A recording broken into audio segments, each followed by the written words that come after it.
Good morning, good morning. This is day 60 of Fortitude Through Stoicism. It's month 3 for me. We're in a new month. Super excited. Well, actually, I'm a Stoic, so I should be excited. But I love learning, right? And this is something I can do and something I'm passionate about. And I am really enjoying this journey. Month 1 in Ryan Holiday's The Daily Stoic was about clarity. Month 2 was about passions and emotions. Month 3 is about awareness. Now, why awareness? Awareness is because one of the guiding virtues, pillars of virtue of Stoicism is wisdom. Now, wisdom is a complex thing, but part of that is awareness, being aware of your surrounding, being aware, most importantly, of yourself, self-awareness. So, quote of the day, March 1st, day 60 for me. And I realize it's not 365 days as I've been saying. It's actually 366 this year because it's a leap year.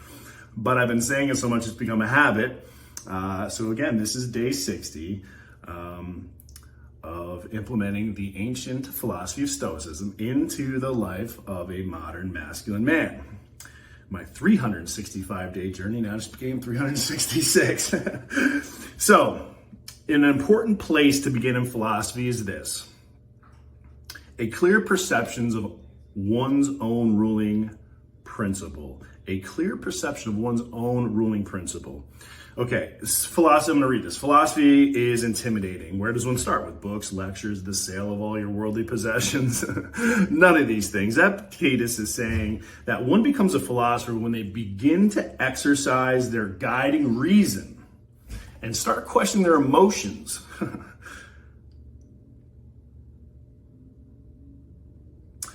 It is said that an animal becomes self-aware when it can see its own reflection and recognize itself in a mirror.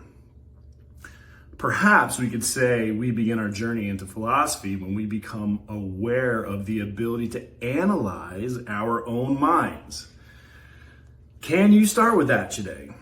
When you do, you'll find that from it we really come alive, that we live lives, to paraphrase Socrates, that are actually worth living.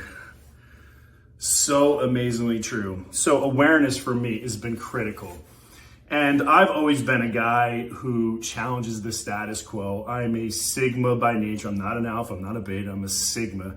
So I've always been incredibly self-aware. I've taken virtually every personality profiling test I could find since I understood there was one. DISC personality, 16, DISC analysis, color code, Myers-Briggs, 16 personalities, love language. I mean, I've done them all. And especially with like the color code, so I could identify my dysfunctional traits and either attack it or delegate around it.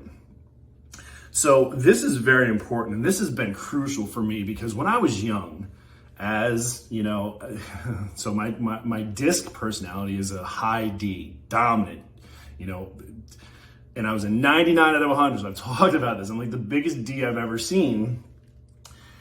And it was bad as a youth because I would use that force to get everything done.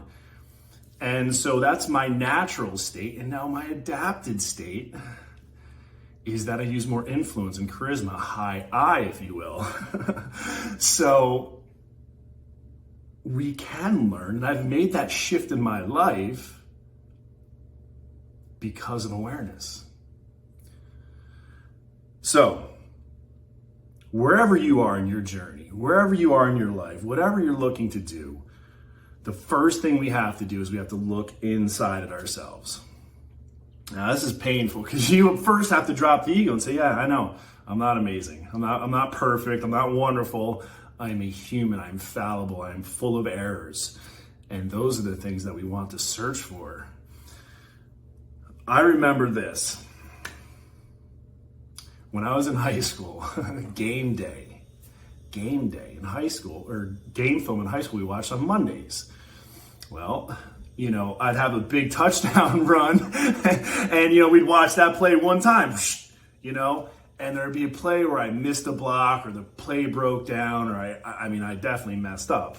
And we'd watch that thing 30 times. It's painful. But that's the lesson. And what I realized is when I went from high school football to college football, now, not only did we videotape the games, we videotaped every practice from multiple angles. And in the same spirit as in high school, we didn't watch the successful play over and over again, because that's what went right.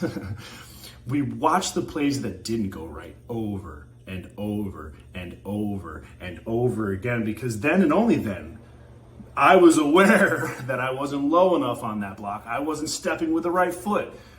A lot of things happen when you look at yourself and you can see the blind spots. This is where coaches come in. This is where mentors come in. It is super important for you to know who you are, to know where the chinks in your armor are so that you can repair them. Because your character should be a set of armor to keep all the bad in the world out so that you can do battle for good. And if you have chinks in your armor, your character will bleed out and you will lose the strength for that fight. So I encourage you, look into thecolorcode.com, personality profiling, 16 personalities, whatever it may be, but start analyzing yourself, analyzing your emotions, analyzing your thoughts. Write down these things and question, why do I feel this way? Dig deeper. Dig deeper. It's Fasting Friday for me. I'm loving it. I'm loving it. I'm loving it. Guys, have the most amazing day.